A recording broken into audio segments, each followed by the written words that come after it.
పశ్చిమ బెంగాల్ కోల్కతాలో ఆగస్టు 9వ తేదీన ఆర్కార్ ఆసుపత్రిలో వైద్య విద్యార్థినిపై అత్యాచారం చేసి హత్య చేసిన సంఘటనకు నిరసనగా ఇండియా మెడికల్ అసోసియేషన్ వైద్య సేవలు బంద్ పిలుపు మేరకు ఈరోజు అనకాపల్లి జిల్లా యలమంచిలి కమ్యూనిటీ హెల్త్ సెంటర్ నుండి డాక్టర్లు మెడికల్ సిబ్బంది ర్యాలీ నిర్వహించారు. వీరితో ఎస్ఎఫ్ఐ సిఐటియు యూనియన్ నాయకులు కలిసి ఆర్టీసీ కాంప్లెక్స్ వరకు ర్యాలీ నిర్వహించారు. ఇక ఈ విధంగా జరిగినందుకు మానవహారం ఏర్పడి రోడ్లపై న్యాయం చేయాలని మౌనం వద్దు అంటూ నినాదాలు చేశారు. అనంతరం డాక్టర్ సురేఖ మరియు ఎస్ఎఫ్ఐ సిఐటియు నాయకులు మీడియాతో మాట్లాడారు.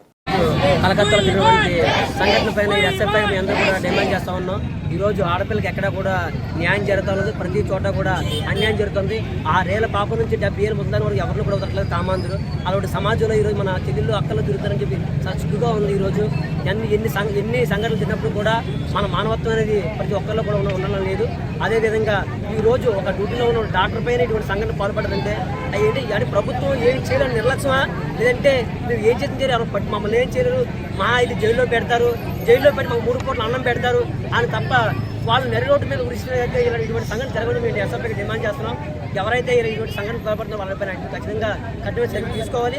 అదేవిధంగా ఇటువంటి రామలో కూడా జరిగితే కనుక చట్టాలు మళ్ళీ బలంగా బలపరిచి ఎవరైతే సంఘటన చేస్తున్నారో వాళ్ళపైన నడి రోడ్డు మీద ఎంకౌంటర్ చేసి చంపితే కానీ సమాజం మారదని చెప్పి ఎస్ఎఫ్ఐ డిమాండ్ చేస్తున్నాం. అదేవిధంగా బాధిత కుటుంబాలకి న్యాయం చేయాలి, ప్రభుత్వం ఎంతో కొంత ఆదిసాయం చేసి ఒక కుటుంబాలు ఆదుకోవాలని చెప్పి చెప్తున్నాం. అదేవిధంగా ప్రతి ఒక్క మహిళలకు కూడా రక్షణ కల్పించే విధంగా ప్రయత్నించాలని ప్రభుత్వం మేము డిమాండ్ చేస్తున్నాం. లేడీ ఎడలా మన ఎస్ఎఫ్ఐగా పలు చోట్ల ఉద్యమాలు తెరలేపుతాం, భారీ ఎత్తున ర్యాలీలు మేము పెట్టామని చెప్పి చెప్తున్నాం.